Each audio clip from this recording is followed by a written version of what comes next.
¿Qué tal? Hoy vamos a hablar lo que es el funcionalismo. Dice que el funcionalismo surgió en Inglaterra en los años 1930 en las ciencias sociales como una corriente teórica, especialmente en sociología y también en antropología social. La palabra funcionalismo hace referencia a la función, o sea, las cosas en su ejercicio y acción.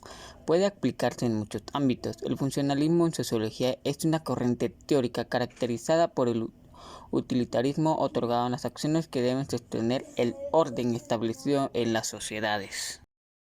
Dice que esta surge en numerosos estudios de Inglaterra, nace específicamente en las ciencias sociales como la antropología y la sociología. Su principal influencia es el sociólogo francés Émile Durkheim, que piensa que los hechos sociales determinan hechos culturales. La teoría del funcionalismo está asociada a Émile Durkheim y más recientemente a Talcott Parsons, además muchos otros autores como Herbert Spencer y Robert Merton. Entre todos esos actores había uno principalmente que destacaba de los demás actores. Su principal exponente del funcionalismo era David Emile Durkheim. ¿Quién era David Emile Durkheim? David nació en 1858 y falleció en 1917. Él era un sociólogo, fisiólogo de origen francés que expone de manera amplia el concepto de la función para explicar la función de las sociedades.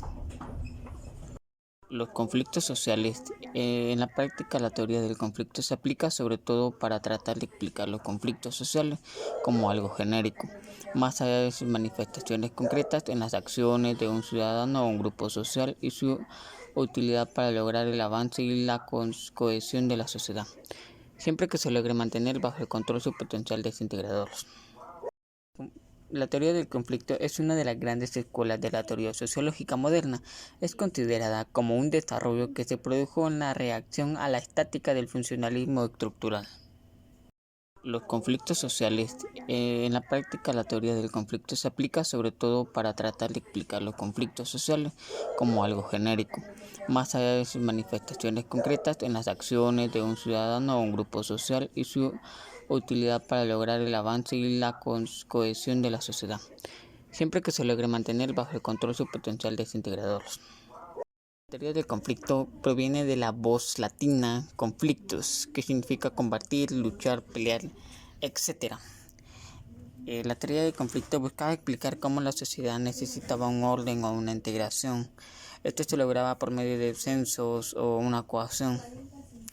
En cualquier otro caso, el conflicto es el factor del cambio social, que se basaba en la formación de grupos y acción social, a fin de obtener integración. Esto se lograba mediante pactos o acuerdos con el resto de los actores o sectores sociales, o de nuevas relaciones o estructuras que proporcionan los grupos de presión o de intereses de los artífices de cambio. Después de haber hablado de estas dos ramas por conceptos separados, vamos a platicar también de lo que hay diferencias y semejanzas entre el funcionalismo y la teoría del conflicto. Al igual que la teoría del conflicto, esta se centraba en la estructura social, analizaban la sociedad como algo estático o en equilibrio móvil, dan mayor importancia al orden de la sociedad, afirmaban que todo elemento de la sociedad contribuye a la estabilidad, normas, valores y moralidad común, contribuyen a mantener la unidad a una sociedad. Esto era lo que era el funcionalismo, mientras que en la teoría del conflicto orientaba al estudio de las estructuras e instituciones sociales. La sociedad estaba sujeta a procesos de cambio en todo momento. Ve presencia del conflicto en cualquier parte del sistema social.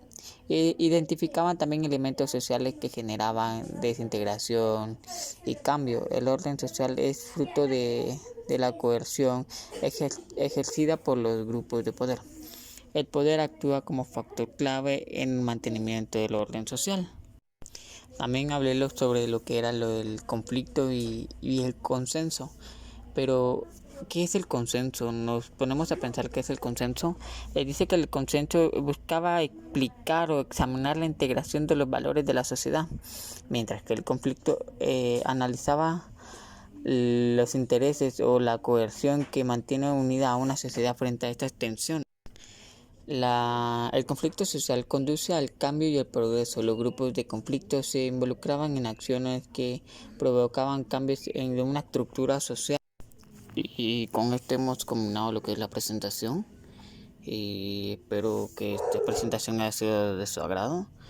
Y traté de explicar lo más breve y corto que sea, de una manera más concreta y separando estas dos ramas y clasificándolas de diferentes formas.